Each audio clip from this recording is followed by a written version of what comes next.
How to transfer Instagram account from one phone to another.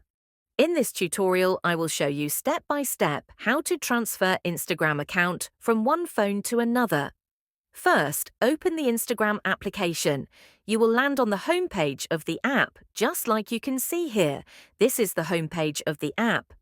After that, tap on the profile icon located at the bottom right corner of the screen. This will take you to the profile section of your account, as you can see here. On this page, there are various options and sections that you can use to navigate to different areas of the app. From them, tap on the menu option. It is this option here with the hamburger symbol. Once you tap on it, you will land on the settings and activity page of Instagram. On this page, there are multiple options and sections that can help you manage, customize, and make changes to the settings of your Instagram account. From there, scroll down carefully. Continue scrolling until you reach the bottom of the screen. Once you are at the bottom, you will see additional options. From them, make sure you tap on the one named Log Out.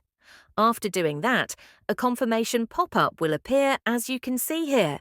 Make sure you tap on Log Out again to confirm your action. You will then be logged out of the account. After that, open the Instagram app on the new device you want to transfer the account to and go to the Add New Account page, where you will be able to either add an existing account or create a brand new account. The choice is yours. As you can see here, there is a login page where you need to enter the login details of the account you want to add. Go ahead and do that, and just like that, you will be able to successfully transfer an Instagram account from one phone to another. I hope this tutorial has helped you find a solution to the issue you are facing. Make sure you like the video and subscribe to our channel. Thanks, that is how to transfer Instagram account from one phone to another.